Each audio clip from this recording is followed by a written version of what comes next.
dark. Good morning. We will start with the ministers today on a series of issues that are very important for all of us.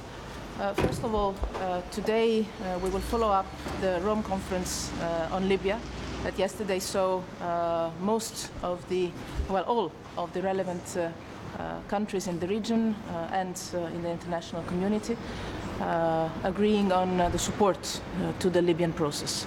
We will have the UN Secretary General Special Envoy for Libya, Martin Kobler, with us, and myself, him, will debrief the ministers on the results of the conference yesterday, and we will work on the package of support that the European Union has prepared already in the last months, including financial support to the Libyan authorities in the moment when the new government will be formed. We expect the Libyan process to bring some results in the coming days, as you know. Obviously, this is a Libyan-owned, Libyan-led process, but the important thing is that the international community and the European Union in particular supports united in a coherent and coordinated way and with all our means. It is important for the Libyans, first of all. It's important for the security and the stability of the region. It's important for migration. It's important for the spread of Daesh that we have to contain and ultimately eliminate. Of counterterrorism also we will talk together with the counterterrorism coordinator of the European Union and I will update the ministers on the steps that we have already done in the last 8 months on the external part of our counterterrorism action, in particular cooperation and dialogues on counterterrorism with key countries in the region, in particular in the Middle East and in North Africa. And we will discuss of our priorities in this field so that we can further implement other steps. We will have the Foreign Minister of Turkey joining us for an informal session over a working lunch. With him, we will face mainly the foreign policy and regional issues. So Syria, first of all, the fight against Daesh, counterterrorism again, especially the issue of foreign fighters, and obviously Libya as well. So this is somehow the step that follows the summit we had with Turkey, where the focus was mainly on refugees and migration.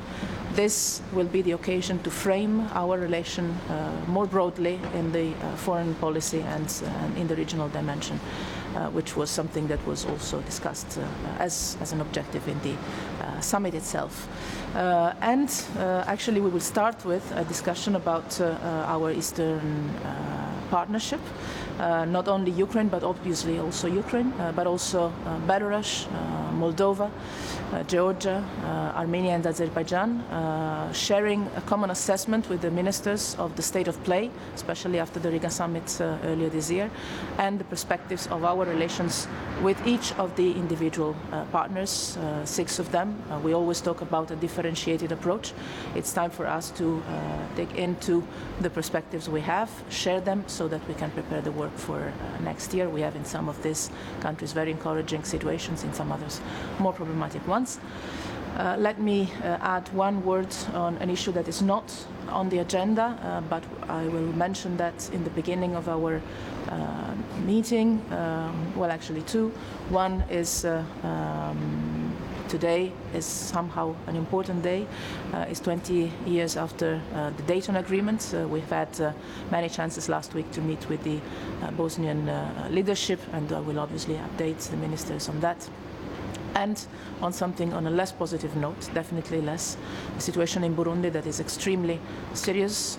We are working in these hours, especially together with Commissioner Mimica, to help to stop the violence. We are in contact with the African Union and the African Union leadership to facilitate the intra-Burundi dialogue led by the region itself, and we have also prepared some financial support to facilitate this dialogue so that it can start immediately. It is urgent that it starts immediately because we have to stop the violence there. High Representative, when you are talking, High Representative, tomorrow is tomorrow. High Representative, when you are talking about some of the countries the key for fighting against terrorists in the Middle East. What do you expect from these countries, and which countries you are talking about? Can you mention some of the names? On counterterrorism, we're working with the key countries in the region. Obviously, we're working with Turkey, we're working with Egypt, we're working with Tunisia, with which actually the structure of our cooperation on terrorism is the most complete one, and it could be somehow an example, but also other countries in the region. There's 10 EU specialized persons that are now in the European delegation in these countries, and we're working on specific packages of concrete cooperation to have with each of these countries individually. It's, we know, a long-term process. We need to build trust. We need to identify common grounds of common interest. But what is absolutely clear to me, and I think this will be also the indication of the ministers, is that we in Europe and in the rest of the Mediterranean share a common interest, which is to prevent radicalization, to prevent terrorist attacks that can happen in Tunis, in Turkey, in Egypt, in Europe, everywhere in the region. So the exchange of information, the cooperation on counterterrorism, and the cooperation on preventing radicalization of our youth is a key interest of all in the region. So we have to find ways of concretely cooperate on that. Many of these steps have already been done in these months. I have shared these things already with the ministers with a letter. I will report later this week to the European Council on this, and obviously I will tell you more after the exchange we'll have with the ministers on concrete steps that include also some very concrete and key issues for the European citizens as civilian aviation, and that is something that is key to protect. How with the European Union today, one that is concerning dialogue between Belgrade and Pristina. What can we expect? That is, yeah, we have other two main steps today. One is this, opening chapters both with Serbia and with Turkey. We have also, and I can talk about that more afterwards, but this is not in the Foreign Affairs Council agenda today, but still it's in our day. And then after the Foreign Affairs Council, I will also have an Association Council with Morocco, where also we have some important things to discuss. How certain are you that the EU will roll over its sanctions against Russia, and how concerned are you in Libya that we still don't have a deal? On Libya, I think the meeting yesterday showed a very high degree of consensus and unity and coordination among the international players. This is finally there. Because the deal has to be Libyan, but the international community has to support and can support. So full Libyan ownership, but we can back and we can support once the deal is done, and also we can encourage somehow different parties to take responsibility.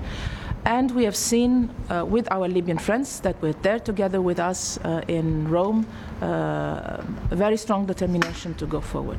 Conditions are still difficult. They are determined to come together to Morocco to sign an agreement. It is important the agreement is signed by a large part of representatives, because legitimacy will come from the international community, but will have also to come from within the country. And this is going to be very important also to keep the process open for others in Libya that would like to join in these days or in the following ones. So, and Russia, we don't have Russia on the agenda today. We will discuss our eastern partners. It's not, you noticed. I know you notice everything. If the ministers want to discuss this, also, it's always not a problem for me. You know, I'm always open to flexibility in our discussions. But I understand this will be for the European Council later in this week, as it has always been when it comes to sanctions to Russia. A decision on. Is that a settled issue? I believe, as I said, it's on the table. As far as I can say, it's on the table of the European Council. As far as I see, I don't see major problems in any of the member states on the political decision, but this is not for me to say. Thanks a lot, guys.